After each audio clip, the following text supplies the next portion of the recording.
Hey guys, all right, so if you've landed here, you're probably curious about the difference between the ketogenic diet and the paleo diet. You're probably interested in losing weight, which is why most people go on a diet specifically, but also lifestyle change. What's the difference between the paleo diet and the ketogenic diet?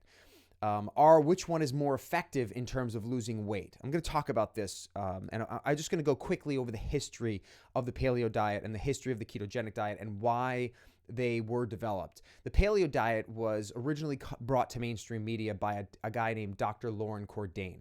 He wrote a book back in 2002. It didn't become well known until 2009 when the paleo diet became like this cult diet that people were following in order to lose weight fast.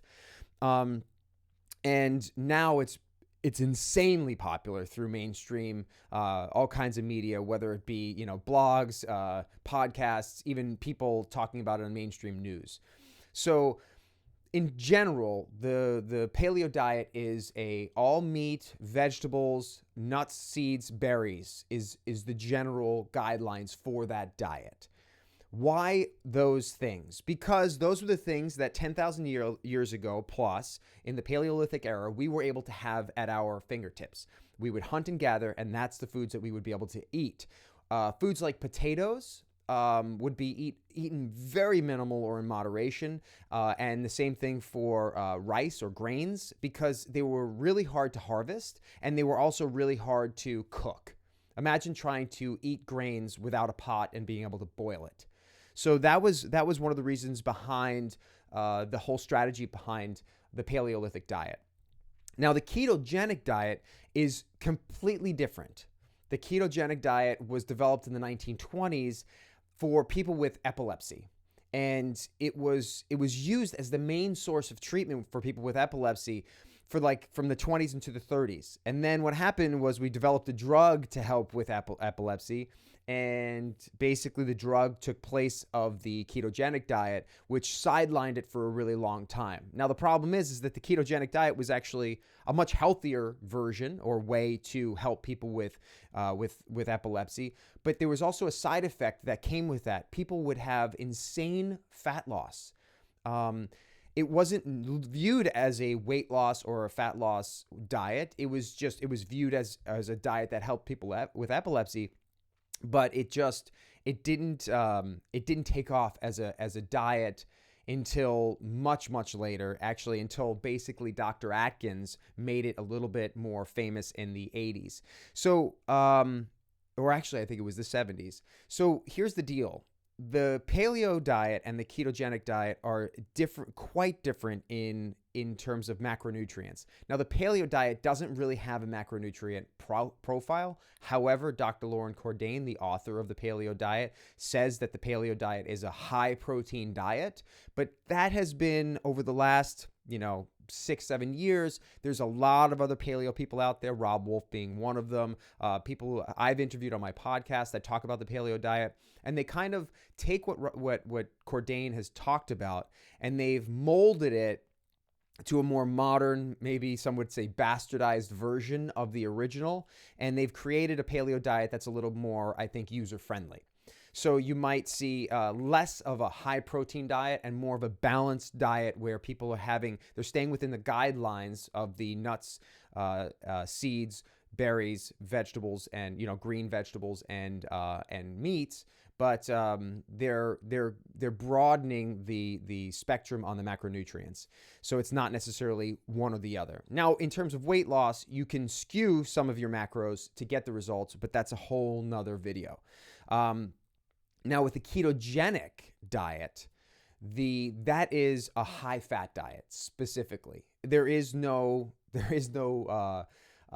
debate about that. You're talking about a high fat diet that strictly talks about having at least 70% fat, 25% protein, and 5% carbohydrates.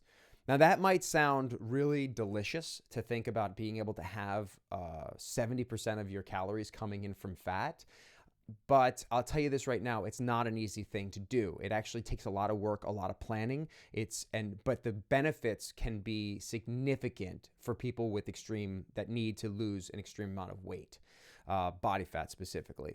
So Now those ratios, that 70, 25, and 5, those ratios are not necessarily set in stone, but they're really good markers, guidelines for, for what you're for achieving ketosis, which is the process in which the body is burning fat as a source of energy, as opposed to burning glucose as a source of energy. We think of glucose, or glucose is what we get from our carbohydrates. Our body naturally converts the carbohydrates into glucose as a source of energy. But when we eliminate the carbohydrates, when we drive them down to 5% or below, which generally is around 20 grams of carbohydrates per day, our body starts to then utilize the fats that we're bringing in, and our body goes through this state called ketosis, or transitions into a state called ketosis, where we're burning fat as a source of energy. Now, again, if your goal is to lose extreme fat, extremes amount of weight through fat loss, why wouldn't you want to turn your body into a fat burning machine? Now, there's certain caveats that have to be mentioned when doing the ketogenic diet. The body doesn't easily transition from burning glucose to burning ketones as a source of energy. There's something called what they call the keto flu. And that's where you're going to have really low energy. You're going to have brain fog. You might have extreme fatigue, where to the point where literally getting out of bed, it's going to feel like you're depressed. And sometimes people feel like they literally got hit by a truck the day before, where their bodies are just done. And that's without doing any physical activity. So you're going to go through this phase called the keto flu. Once you're on the other side of that, that's the process of your body converting from glucose burning to ketone burning. Once you're through that, you are now in this ketosis state, which means your body's burning ketones. And once you're in that state, your energy levels jump, right? You have all these benefits from having from your body being a keto burning machine, and your blood pressure should go down. Your cholesterol should transition into a much more favorable cholesterol ratio. If you guys are interested, there's a couple of different books that you can read on this. There's one called The Ketogenic Diet by a good friend of mine, Kristen Mancinelli. Definitely you could check that out. That's on Amazon. I'll put the link in the show notes below, or in the comment below. But generally, it's a very strict diet to follow. Unlike the Paleo diet, which has guidelines, right? But not necessarily really rigid, strict guidelines. If you're going to do the Paleo diet, you could just pick up and do that anytime. You can have a dinner party and have people over and they don't even know they're eating Paleo. But if you were doing a ketogenic diet, it's going to be much more difficult to go out to dinner. It's going to be much more difficult to have people over for dinner. You're going to be making foods that are slightly different from mainstream foods, such as just like high cream, high fat foods that most people would think were insanely unhealthy. But in reality, if you're using the proper ingredients, they can be extremely beneficial and healthy for your body. So some of the foods, and I'm just going to list off a few. Some of the paleo foods would be meats, poultry, fish, non-starchy vegetables. You could have sweet vegetables as well, like tubers, healthy fats, olive oil, coconut oil, avocado oil. That holds true the same for ketosis, and moderate amount of fruit in the paleo diet. Now, why moderate amount of fruit? And people always ask that question because think about this. If you live in a place that has seasons, which a lot of places in this world do, most of the time, we don't have access to tons and tons of fruit all the time. It's seasonal. So we might have a few months out of the year when berries are, in harvest, and the same thing for, apples and bananas and all that stuff. Unless you grew up or unless you were from a tropical place. Foods to avoid in the paleo diet: grains, dairy, certain kinds of dairy. Now, this again is Dr. Loren Cordain's recommendations, but since then, lots of other paleo experts have kind of moved away from the no dairy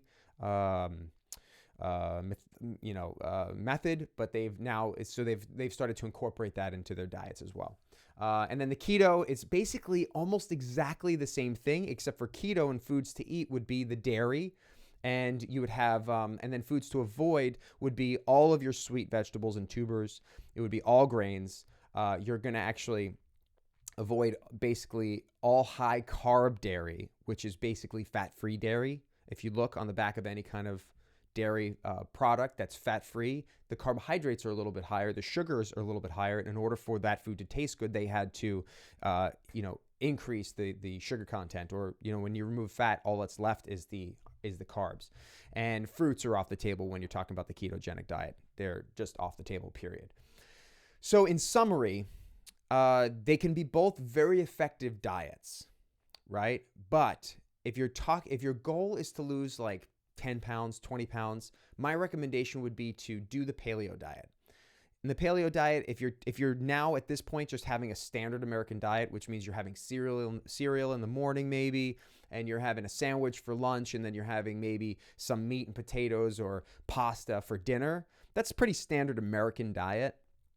But if you transition from there to a paleo diet, which is, basically none of that shit, and you're eating a ton of meat and vegetables, well, you're going to start losing weight pretty quick. So if you have to lose 10 or 20 pounds, you can lose 2 pounds a week and basically be at your goal within 2 months or 3 months.